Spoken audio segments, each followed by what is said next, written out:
Hello and welcome to Me, the Wife, and Wrexham AFC live post-game reaction, final whistle. Preston won, Wrexham won. Look, we were talking before the game, and we said draws are fine away from home. Doesn't really feel like that though, does it? Conceded in the 81st minute. Yeah. We look good. We look good most of the game. It was such a strange sort of pinball game. It was like back and two constantly. We went 1-0 up. 4 minutes in. Well, 4 minutes. I suppose it was 5 minutes, No, really. it was the fourth minute. Was it? And you hate that, don't you? I do. I do, because we've got so long to kind of hold on to that 3 points to try and not concede. But obviously, we didn't do it. But do you know what? To be fair, the first half was it was like watching like a pinball thing. Because it was literally, we had the ball. You're stealing my pinball analogy Well, that I it- used what- 60 seconds ago, yeah? Oh, did you? Sorry. Wasn't even listening to you. No, I know. What a duo we are. When one speaks, the other ego literally shuts down and waits for silence until it has to speak again. Yeah, but it was like pinball, wasn't it? It was literally like we had the ball. Tell and you then what it was like. It was like pinball. So like, literally we had the ball, and then Preston got the ball, and then we got the ball, and then It was like a basketball game. I think that's it was that's a bit possibly mental. it was like you go up that end, we'll get it back, and we'll go back the other end. And to be fair, we've shown how good we are at defending this season. And I think it was on show at times today. We looked like we were getting the job done and we were holding on, for 3 points. And it just didn't. It didn't come off that way. Arthur had a great game, and I dare say, football being football, I dare say that could have been very different had it been not for quite a few very good Arthur Okonkwo saves. I think he today. had to work hard today. Usually in games where, Okonkwo doesn't really have to do very much, but today I think Preston did work as quite, for the first, obviously first 4 minutes, they didn't really work as that hard, but I think Preston... First 4 minutes? Well, no, maybe not for the first 4 minutes. No, just but the rest is... Just for the other 86. Yeah, I think perhaps. to be fair, they did, and they were, I think it was quite hard. Even though we did score, I think it was quite a hard game to kind of say, we're the better team here. Preston are the better team. I think we kind of were on par with each other. But I think, don't get me wrong, I think Wrexham did so well today. And do you know what? Even though we have only come away with a point, I'm not actually disappointed. Well, well, I think on the balance of it, once the dust settled and we look back at that, We'll be so angry. No, 100%. That's a good point. Yeah.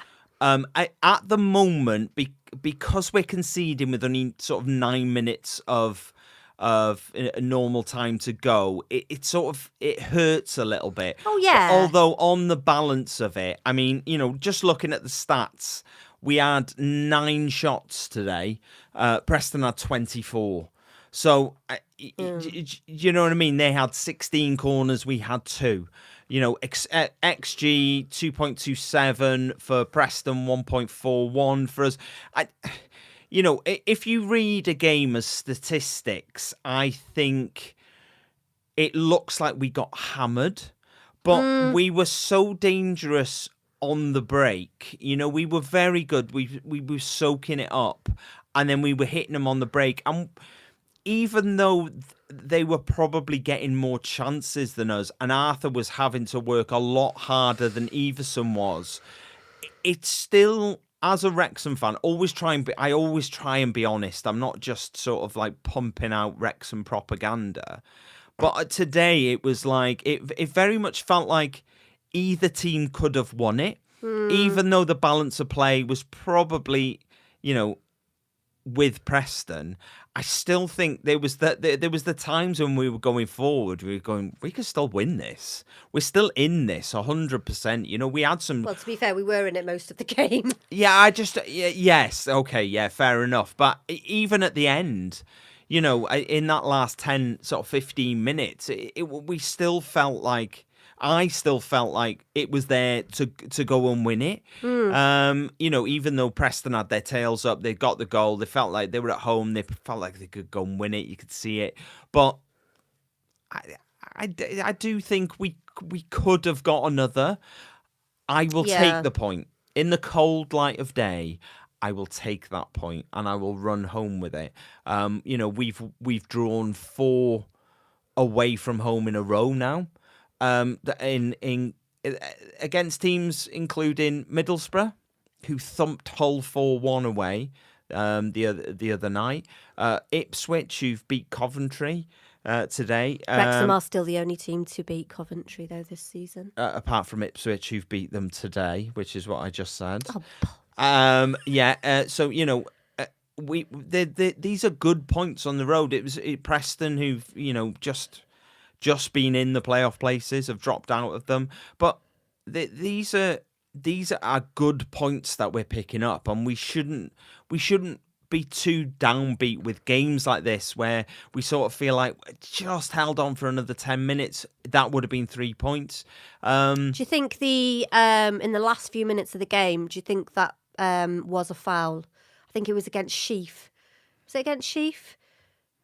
I don't know which one. What are you talking about? Like literally in the last few, but might have even been the last few seconds. Oh, I don't know. I wasn't. That's why Parky got booked, because he was saying it was a foul. And no. He was saying it was a foul on Windass. Oh, was it Windass? Yes. Sorry, was Sheaf even on the pitch then? I don't know. I'm not sure. Sorry, I didn't know what you're talking about. Do I think it was a foul? No. 100%. I think he got the ball. We were working it out. We were, you know. We were sort of half running the clock down, half trying to create a chance to go and win the game.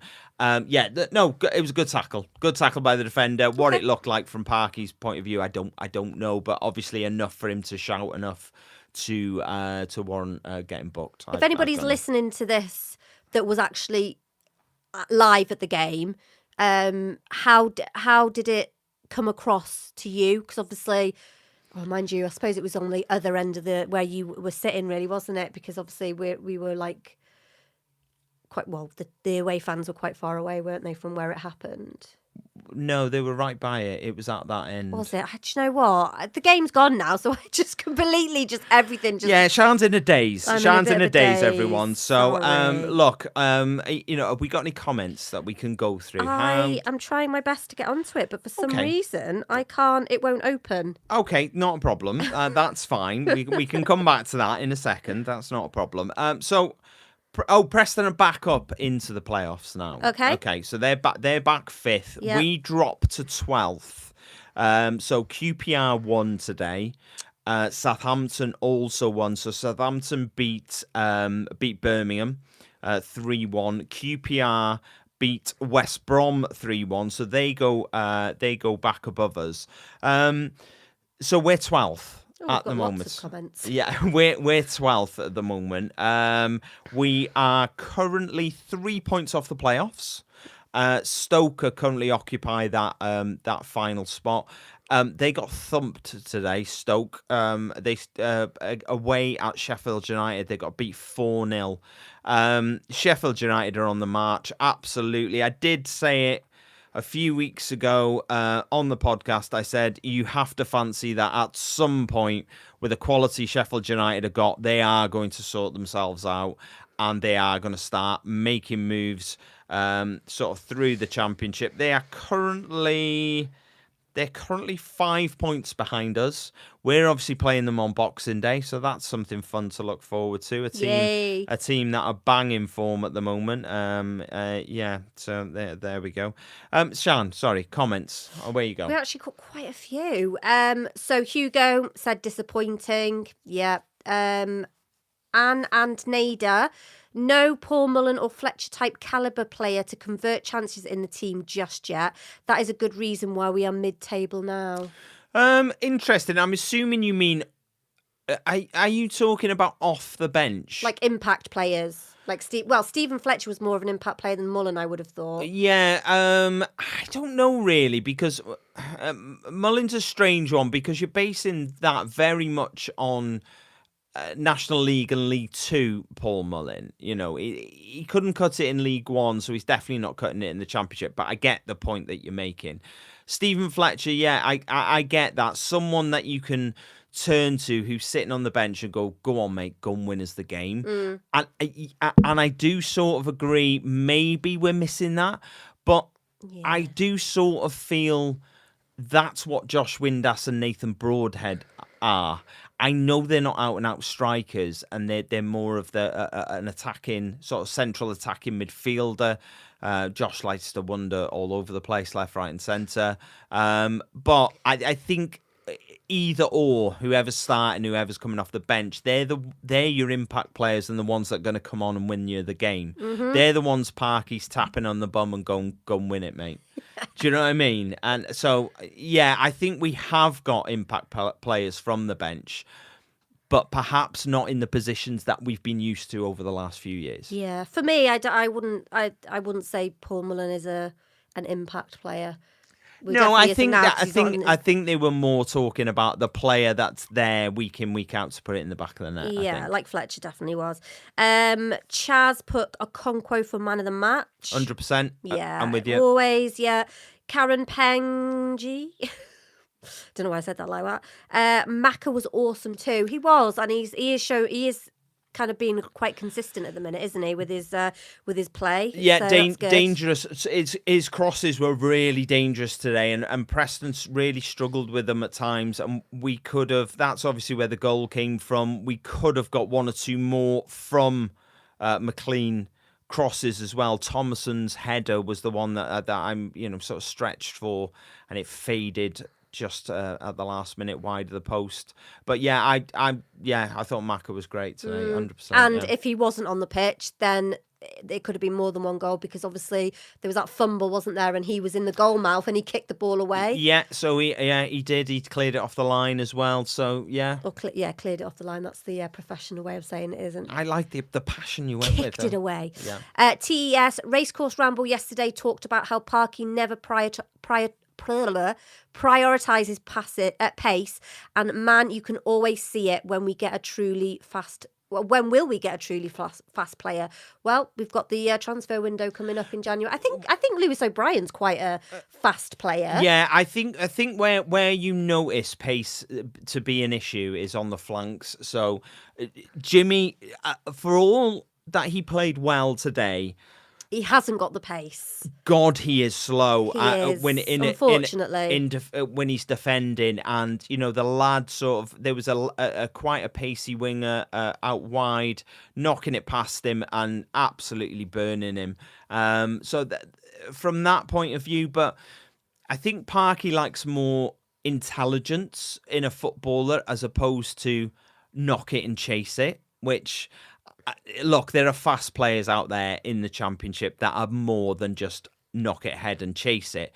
But I think Parky prefers an intelligent player to a pacey player, which is, as that comment says, very obvious at times. And it can be to our detriment. Yeah. But, yeah.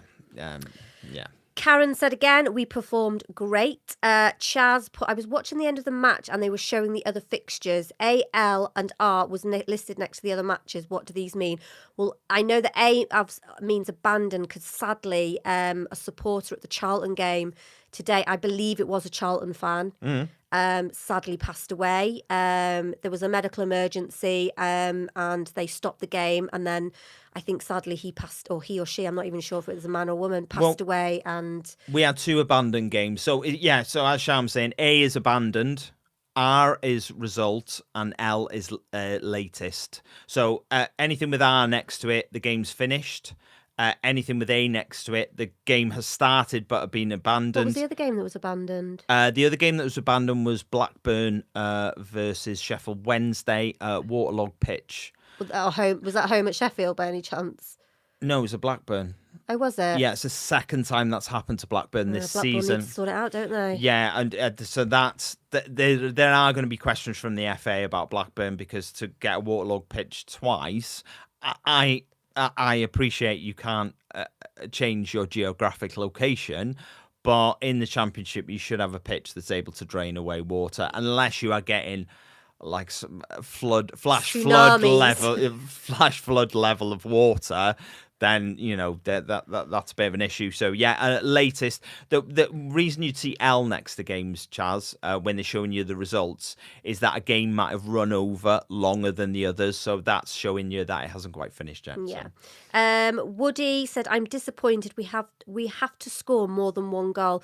Yeah, I mean, a game with loads of goals, I think would be better. But like we said at the beginning, I don't think we can be disappointed with a point. And at the end of the day, like you said as well, like if we keep totting up those points could be the difference between us being in the playoffs and not being in the playoffs. So it's kind of, we can't be too disappointed with those. The last time we scored more than one away from home was Norwich on the 20th of September. So I do get your point. Yeah, okay. Yeah. Anne and Nader, a poor clearance cost us at the end as things got more frantic and folks were not aware of the goalkeeper right behind our defenders. Yeah, it was a bit of a shoddy goal to give away. I was disappointed with that, but we'll talk more about that on the podcast on Monday, I think. Nicole said, "Hi, y'all." I don't know what. I'm really sorry, but I always do an American accent when I say y'all. Sorry. The draw felt like a loss, but they played really well. Arthur was tremendous. Maka was great. Dobbo, I'm not sure what you were saying about Dobbo. You just put Dobbo. So sure, was he good? Or yeah, he was good. He's was always good. They deserve the point. Got to keep our chins up. Love from North Carolina. She's also added another question underneath saying, question though, why does Parky sub so late? And those "so late" was in capital letters. What's the point of having a great and eager bench when you don't use them? I don't get it. That's my only complaint this season. It is so frustrating. Unfortunately, Parky, that's Parky's way. He doesn't tend to make substitutions any time before the 65th minute, and sometimes even later than that. But generally, 65 minutes. Today was the 75th and 79th. But 65 minutes is his sweet spot, isn't it? But that's generally. I think 60. I think I've seen a lot of managers go at the hour mark. 65 is the norm, I would say. I think one plus side of subbing a little bit later is when teams make subs, they usually make a tactical switch. So that might be pushing one of the midfielders slightly further forward, dropping somebody in behind, changing the shape, etc., etc. By making your subs a little bit later, it gives you a little bit of time to assess what they've done with their subs and then react to that with any substitutions that you want to make, knowing that you are subbing on the right people to counteract whatever tactical switches that the other team have made. And my guess would be that is what Parky is comfortable with, as opposed to being the front foot manager who's going and making them changes first. Yeah. He would like to be the one that reacts to the changes that are happening in front of him. Which is very tactical and very sensible, I think. Some may argue be the one to get in there first and make the other team change to the way that you're playing, rather than having to react to what the others. But look, each to their own. Every manager does it a different way. That's Parky's way. So. Wow, you're so loud with your hand thumbs. Sorry. Woody said, I think the separation is starting to happen. The relegated teams are starting to show their class. Yeah, I think so. I think we're starting to see that split, aren't we? Where you're getting a good idea who's going to finish in the sort of top 10, pushing for playoffs sort of area. You're starting to see who may be in trouble down the bottom. Maybe we're veering more towards the middle, which I'll be honest, I'm happy. I'm comfortable with that. I'll take that. I'm comfortable with it. If we want to do a little bit of playoff push at some point, fine. That's exciting. I'll take that. Look, I'm not expecting too much this season. I want stability, and I want to build on that in future seasons. That's what I want. So I'm happy at the moment. TS put Nicole, that's by far the most frustrating thing about Parky. Don't know why he always sub 10 minutes after the other side. Yeah. Lee, Arthur Okonkwo getting better and better. A poor clearance cost us the win in the end, but great game. Woody's put Parky was reactive with subs. Sooner subs would have shown some initiative. We will not make playoffs. Anna Nader, Wrexham was as high at 8 for those 76 minutes. Extra special performances needed from here on to get up or above that level. I think, like I said, I think, look, if we look so much better as a team, at the moment than we did 2 months ago, as an example. But if this is as good as it gets, then this is as good as it gets, and that's fine. Yeah. We've made a big investment in the team, and I think a lot of people are looking at us going, they're spending all this money to make some sort of push. I think, from my point of view, we had to spend this amount of money to be competitive. Competitive. That doesn't necessarily mean playoffs, automatic promotions. It just means be competitive, be in games, give yourself the best possible chance to finish in a comfortable position in the championship and kick on next season. Yeah. Mad Al, that was tense. I questioned Parky's decision not to react to Preston's substitutions. Could have pushed on Smith or Hardy to help get the 3 points. Maybe too much of an eye on the midweek match. Yeah, just to what I was saying, about being reactive, I think he made the bulk of his subs. I do agree with what people are saying, too late today. Yeah. I think they made their subs on the hour, and Parky was just before 80 minutes. That is a big old gap in between. That's not just being reactive, which he does like to do. That's sitting there and pondering on what they've done for a very long time. And even for someone like me sitting at home, I could see what they'd done with their subs straight away. They'd gone to 3 up front. They'd made it 3-on-3 at the back for us. Giving us a man overload in the middle. It was quite easy to react to that, in my opinion, quickly. Yeah.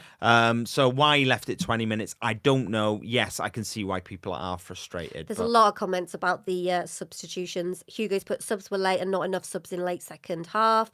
Karen, thank you so much for your support for the show. Shan, hope you're coming along in your recovery. Love Mark and Karen. Woody, Hull next. I suspect Yorkshire will be as grim as Lancashire. It'll be as wet, probably. Madal, Barney's pace highlights the lack of speed we have from the strikers. It was evident last season. Yeah, I tell you what I worry. I noticed today, Al, was Barney was getting forward and he was getting into positions, and there was on more than one occasion where he looked up and there was nobody in the middle. Yeah. And I don't think that happens when Josh is on the pitch.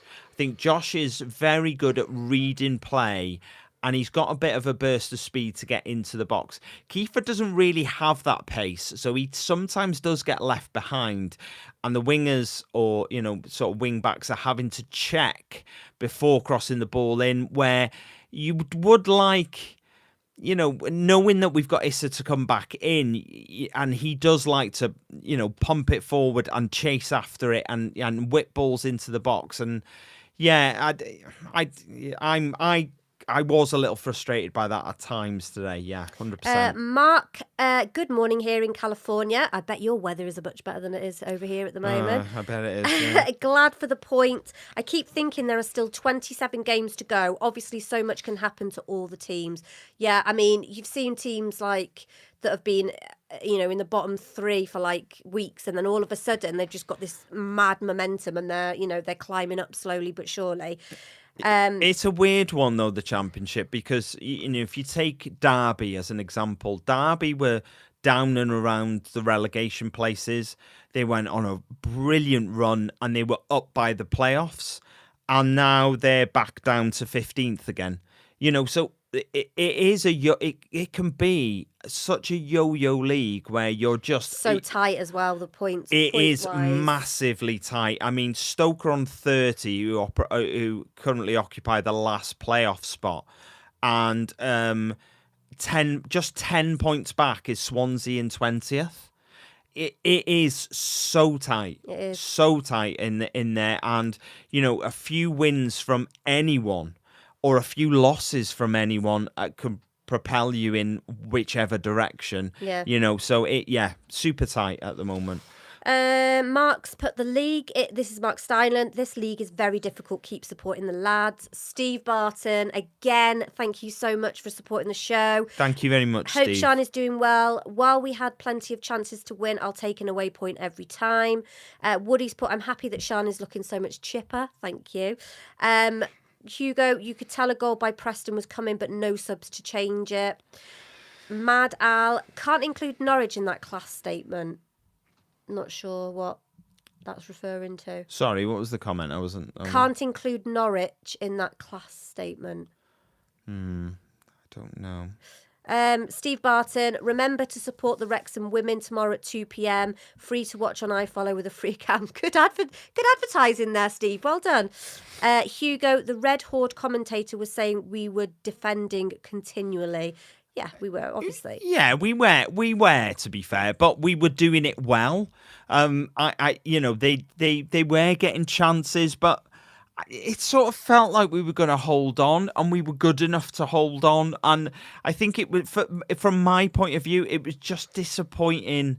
The goal, I don't feel like we made them work for the goal. We gave the ball away. The header to bounce off on someone else, and I don't know. It just felt sloppy.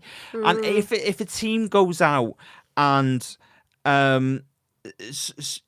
really scores a goal that you go, oh, fair play, that you deserve to get back in the game, or it's just, I don't know. It's it just sloppy from our side. It did. It felt that way. Yeah. 100%. Madal's put onto the women's game tomorrow to lift the spirits with a win, hopefully. David, unbeaten in 9, still doing nicely, and a solid championship team. Absolutely. Have you read Nicole? Nicole supported us. Oh my goodness. You missed Nicole No, it's off. because you were on it, so I thought you were going to do it. No. Nicole, thank you so much for your support. I love the little doggy emoji. That is a dog, or is that a fox? I don't know. I love it. Whatever it is, I love it. I love it all the same. So thank you very much, Nicole, for supporting us. Thank you so much to everyone who supports us. It is really worthwhile, honestly, to us, because we've got big plans in the new year. We've had plans for quite a while of how we wanted to take this channel forward, but because of Sham waiting for her operation, we've held everything back. Shan's in recovery at the moment, so we've got to let her do that. And then next year, we've got some big plans. Next year, it'll be hip number 2. No, big plans. So stick with us, guys. Steve Barton's put like and subscribe. Thank you, Steve. Hugo, it seems so bad when you score at 4 minutes, then drop 2 points. I know. Karen's put lots of the local pundit supporters love Ryan and Sean. Oh, thank you. Mad Al, shall we bring in 3 new...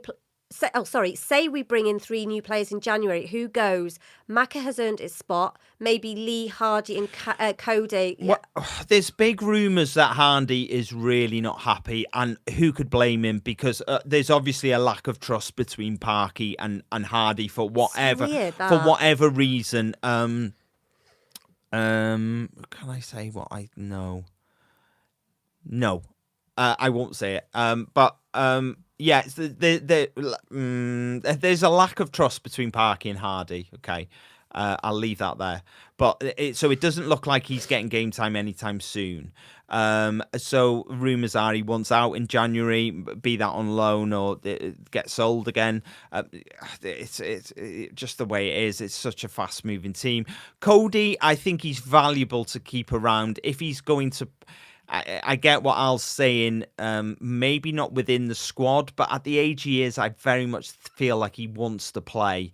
I think he's invaluable tactically. I think he's got a very good tactical mind. I don't think he wants to be moving into a sort of coaching role just yet. So perhaps that's another one to go. I don't know. There are a few players I'd like to see come in January in a few areas. We're going to be talking about that over the next couple of weeks on the podcast because, yeah, there are a few. There are a few that I've got my eye on. but yeah. MSUT.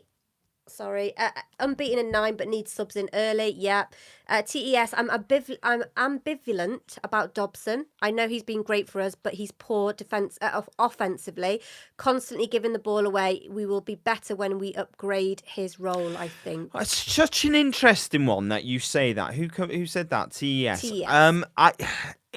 Look, I think Dobson's been fantastic this season, but one thing that I think lets his game down completely is he's so sloppy in possession and he gives the ball away so often. And I'm not going to start digging players out here and now, but that is the one thing that there are a few players in this squad that are fantastic, but have one Achilles heel that lets them down. Yeah. Dobbo played a couple of passes today straight to Preston players and put us in a really tricky situation on a few occasions.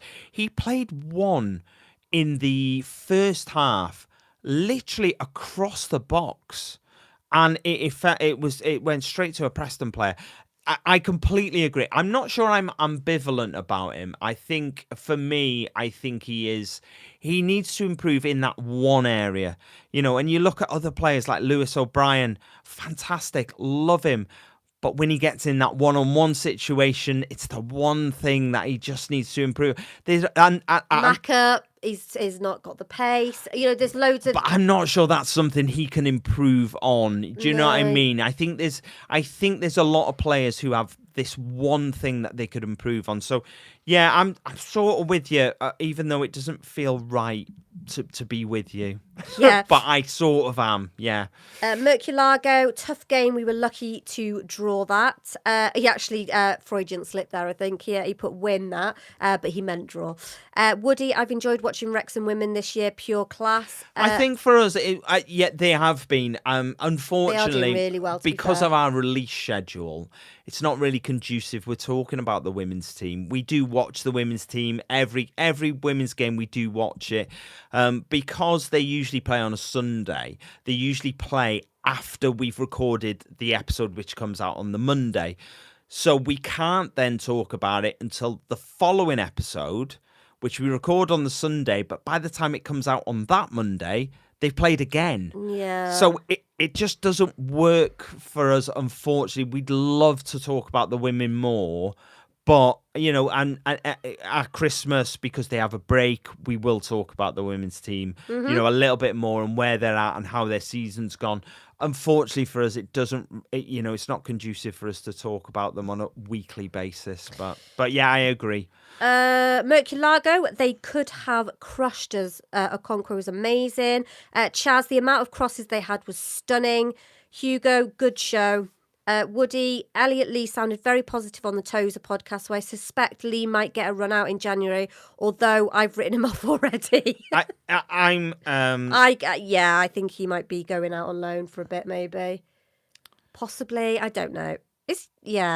I don't know. Woody, can Ryan confirm that as the transfer window opens, the 25-man limit doesn't apply? Not to my knowledge, but it's something I need to. I'll be honest with you. The rules around sort of transfers, etc., tend to change quite rapidly. So before I said we're going to talk about it in the next couple of weeks, it's homework for me just to read up on the massive document that the FA have got on transfer rules. So that'll be fun. So we'll talk about that on the podcast. Mad Al has put, Cody has been offered a coaching spot at Wolves, I've heard. Yes, I've heard that rumour as well, but whether that will happen or not. He's only 32, I think.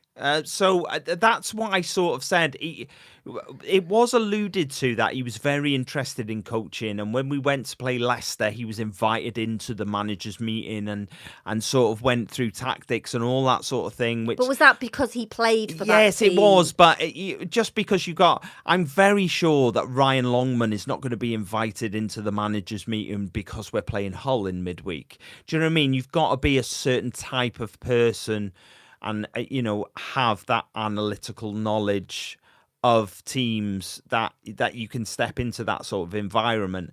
Like I said, whether he's ready to do that and do that more full-time than playing, I don't know. It depends on the individual, doesn't it? Could he be like, when they have like in like lower leagues, they have like player/manager. Could they have a player slash It's analyst? not just lower leagues. They do that in the higher leagues as well. That does happen. We've had a player manager before. I think Andy Morrell was a player manager for us. I know that's going back a few years, but anyway, sorry. Yeah. Mark, I love you doing commentary like this right after the game. Thanks. Nicole also saw Lee on the Tozer podcast. I had forgotten about his knee surgery. Yeah, of course. Would love to see him back because he's one of my faves. Just not sure it's on the cards for him just yet. Yeah. Sorry to burst your bubble. I very much doubt it. I can't see Elliot Lee being somebody that makes it back into this squad. It's sad because he did so much for us, but that's the nature of the beast, isn't it? It is. Hugo's put, can you do watch-alongs? Not sure. It's quite difficult when we can't when we're at the games because right. Okay. I'll say this and then we'll move on very quickly. Okay. In the UK, when we're not at a game, we can't watch 3 p.m. kickoffs. No, because it's a media blackout. Okay, so we'll move on. So it'd be a bit, yeah. Mark's put, I'm glad you watch. It's okay if you talk about them after the fact. That's about the women's team. Madal, the rumour is the owners are opening the purse again in January. I hope business is done early doors and not last minute like last season where we dropped valuable points to teams that got relegated. Yeah, look, I think for teams like us, Al, unfortunately, that is what is going to happen. If we do business early, great. What tends to happen is we are going to have to negotiate left, right, and centre, and because the assumption is we've got bottomless pockets, so for teams that are in that position, we haven't, but that's the assumption because we've got Hollywood backing, whatever you want to call it. They don't have like bottomless pits of money. No, they don't. But that's the assumption about us, and we are willing to potentially overspend on players to get what we want. Now, the problem with that is that we're no mugs either. So the negotiations do go back and forth a lot. Which tends to take it towards the end of the month. A lot rides on the sort of players we want. As we found out with Nathan Broadhead, Ipswich were happy to do the deal, but Kieran McKenna would not let Nathan Broadhead go until they got a player in to replace him. And there's such a chain of events that it's like selling a house. Yeah, there's such a chain. You're right. Such a chain of events that has to happen to allow the player that we want to leave.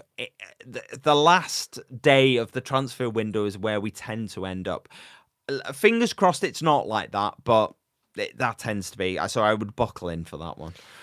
Woody, World Cup leaves possibility of Canada to get Wales, assuming Wales can beat Italy. Yeah, I know. That'd be interesting. I know, I did see that, yeah. Madal, the squad isn't limited in the transfer window. Everyone is available. Woody, Madal, January transfers go down to the wire. I think that makes it a little bit more exciting anyway. It does. And then Hugo's put, understand, but what about midweek matches? Well, that's even more difficult. In regards to, I'm assuming you're talking about the women's team there, Hugo. Unfortunately, I'm off work at the moment because obviously I'm recovering, but unfortunately Ryan works shifts. Yeah. So there are times where he will be here in the evening, but there are times where he won't be, and it's more likely that he's not here in the evenings. So Yeah. it makes it very, very difficult because obviously, basically he's just not here, so we No. can't. Yeah, so that's it's just quite geographically as well, and I think logistically it's difficult. Yeah, I think one thing, obviously we've talked about we're going to be doing some new things in the new year, and new exciting things. Unfortunately, I don't think this is going to be one of them. What the play-alongs? Watch-alongs. Play-along. Play along. We're not going to be sitting here doing keepy uppies while the lads are playing, and me taking shots at you while we're playing in the background. No, yeah, unfortunately, I don't think that's going to be, and because one thing that we want to start doing on this show is tighten up on consistency. So we've always been brilliant at every Monday podcast comes out 6 p.m. We've never deviated from that, even when. Even at Christmas or holidays. Even Christmas, or we might change the date slightly around bank holidays and things like that. But we've always been really consistent with that. Other things have suffered a little bit when it comes to consistency, such as pre-game lives and post-games, because of one thing or another. It's an away game and we're not at the game.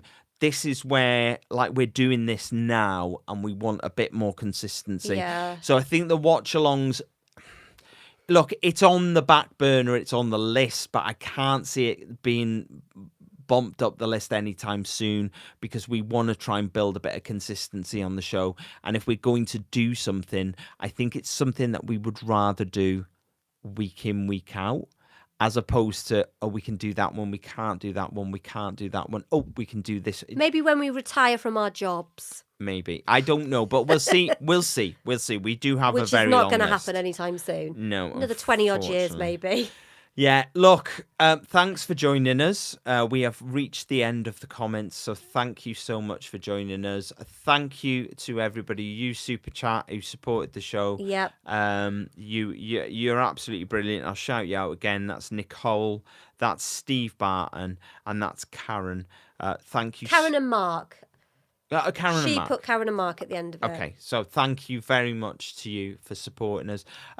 Show Monday at 6 p.m. Not British summertime. Not GMT Britain, now. GMT. We're back to GMT. Yeah. Yeah. So please join us for that. We will be live before and after the Hull game on Wednesday, and of course we will be live from the ground. And Sian will be with me for the Watford game next Saturday. Look, enjoy the rest of the weekend, guys. Hope don't be too downbeat about only getting a point today, because we were in the driving seat with 3 points for so long. A point today is a good point. And away from home as well. Away from home, it's a good point. So don't be too downbeat. We move on to Wednesday. Yeah. Onwards and upwards. Thank you very much for joining us. I have to do this really awkward thing at the moment where I don't know how to stop this recording when we are both sitting here. We can't do it from what I have in my hand. I can watch myself, but I can't stop the recording from here. I can only do it from there. So I have to do this really awkward thing where I shimmy forward and I go, thanks for joining us. And then I have to do this, and it's